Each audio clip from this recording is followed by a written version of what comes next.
So you guys have been performing Fish Eyes around the country for years now. Has every performance brought something new to the work for acting or the audience? Yeah, one of the things that's been fun, and when we've performed it over the last number of years, it's not always in its entirety. Sometimes it's in chunks and pieces. In fact, it's usually pieces of it. The exception to the rules that we get to do the whole thing. So this is really exciting to be able to do this for a chunk of time. But yeah, I think we always find. One of the things that's fun is it's a piece that we know well, mm-hmm. and so now we're able to play with it more and find new things. So as an actor, one of the things that's really fun is when you can work on a piece that is organic. We use the word organic. Yeah. It's sort of alive, and it's not the same every night. You know, you might have a whole different feel to a scene, but it's cool. And the coolness is not the goal. The goal is that you keep it alive and tingling. Yeah. And so when you find that newness, that helps with that, yeah. that sort of vibrancy. Yeah, we often will walk off after doing it, wherever we might be, and, well, that was different. And sometimes it's a good different. I remember recently, I think it was maybe about a year ago, we went down to a place I think it was in Phoenix, to perform it. And we're doing the whole piece that night. And I didn't know, but on the way down, I was on the verge of getting sick. So we ended up doing the whole thing as I was getting worse and worse and worse throughout the night, and I had bottles of water setting off stage. So that was not one of the fun organic moments, but yeah, it usually changes. Cool. So you guys are playing characters that are like 2,000 years old, but the play is kind of adapted to modern times. So how do you think it's relatable to a modern audience? Well, I think one of the ways is the guys who wrote it, Ted and Lee, who wrote the piece. They put it in a very current vernacular. It's just like guys talking. So there's not a strange sound to the language. So I think it makes it very approachable. And I think just my own take is that the stuff that people dealt with 2,000 years ago are the same things that people deal with now. Same kinds of struggles at different contexts and circumstances, but same things that they struggle. The 2,000 years between when they were walking the planet and now, there's a lot of scrubbing that takes place from their story, you know? Yeah. And what I like about this is this play, it has you thinking about what else took place between that line and that line in Scripture. You know, for example, when they traveled a certain distance to go to a town, well, you just brush over that as you read Scripture, and the truth is that might have been a day-and-a-half walk.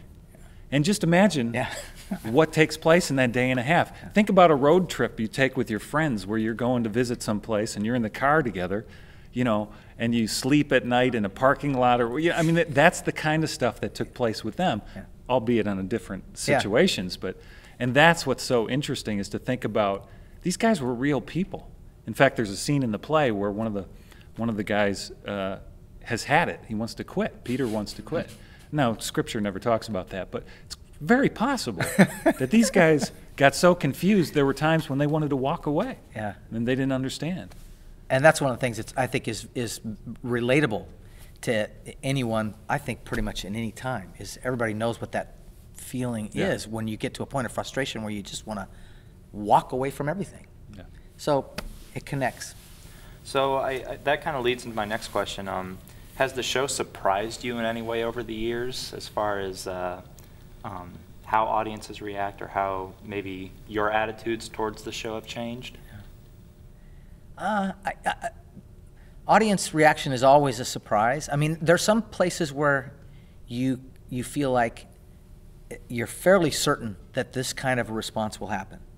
There's certain moments in the play. And then there's others where it just depends on the crowd, whoever's watching. And I mean, my experience as an actor has been that, you know, audiences have their own personality and they respond according to that personality. Some of them are more reserved and not as responsive, and others are, they want to play. They want to have fun with you. So that has always been a consistent thing for me as an actor. Is audiences are just, they're different, they change, and shift. I think surprises with us has just been the stuff you already kind of talked about. Is you just, after living with it for a long time, you just find new things. And one of the ways in which we kind of check, I think, with each other is, okay, are we still listening to each other? Yeah. Are we still finding those moments? We're not slipping into autopilot, are we, or anything like that? So I think we try to keep it.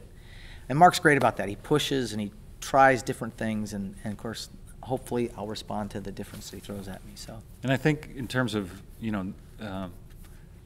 has it surprised? I think the reason we selected to try and continue doing this play, the reason we selected it is because it got a good response, and it got a good response from us. We really enjoyed it, and the audiences that we played for have enjoyed it. So in that sense, that's not a surprise. We expect people to enjoy it when they come to see it. Yeah. Right, so my last question is, in a phrase or a couple of words, what is this play about? I would say faith when you don't know what's going on, following when you have no clue. Yeah, it's that gap between what you know and what you hope for. And why is it that some people can make that step and follow that path even when there's a gap they have to step over, and some people can't? Yeah. I think that's what it's about.